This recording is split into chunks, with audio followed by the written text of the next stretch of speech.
Hey everybody, it's Jerry Smith. Just want to kind of talk a little bit about what's going on in the real estate market. So I get asked this question all the time. Is it a good time to buy? Interest rates are going up, payments are going up, all these different fears that people have as far as buying a house right now. So what I wanted to do is just kind of compare what we were dealing with last year, or maybe earlier this year, really to go back 6 months, and we were dealing with what I'm about to go over versus what it's like being a buyer right now. And you just kind of tell me what you feel like is a better situation for a buyer. So 6 months ago or so, if you were going to make a bid on a house, you should expect a lot of other people to make a bid on that house. So there was a ton of competition. You were probably going to get in some type of a bidding war. Now, anytime there's a bidding war, it is not a really good situation for a buyer a lot of times. It basically means the seller has all the cards. So let's talk about what that means. That means that the seller's not going to pay any closing costs for the most part.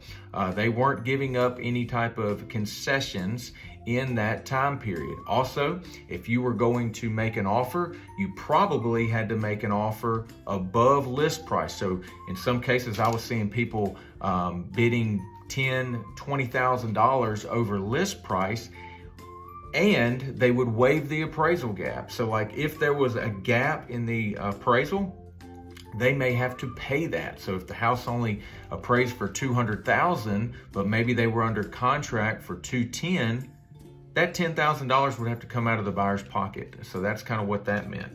The other thing, sometimes people were putting in offers without even seeing the house. They were putting in offers just based on pictures that they saw online because they knew that it was going to go under contract so quick. A couple other things I wrote down is short due diligence periods. Those are parts of the contract where you have time to get a home inspection, and these periods were very short, sometimes just a couple days 6 months ago. So let's talk about how things have changed a little bit. Now it's a much more even playing field for buyers and sellers. Buyers are now able to make a fair offer, a lot of times at a list price, and go under contract without having a ton of competition. Now, are there still homes out there where there's going to be multiple offers? Absolutely. Okay, we're still in a market where if a great home comes on the market, there's going to be a lot of buyers that are going to try to get that home. But what's going on right now is you don't have 20 people putting in offers within the first couple hours. The other thing, you're going to be able to go look at this house. Take a look at the house to see if you truly want to make an offer on it instead of doing a sight unseen type offer.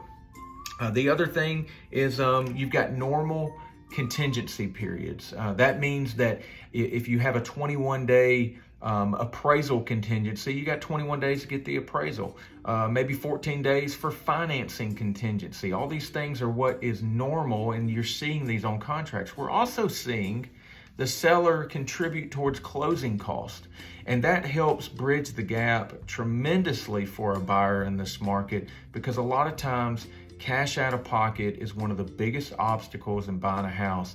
And it's one of those things where the seller is able to do that in this market just due to the fact that it's more normal. So hopefully this has been helpful. If you think that somebody may need to hear this, if they're looking to buy a house, please share it with them. Okay, I just want people to know what's truly going on in the markets right now, because there's a lot of noise out there. So if you have any questions, you ever need to reach out to me, feel free to do so, and we will talk to you soon. You guys have a great night.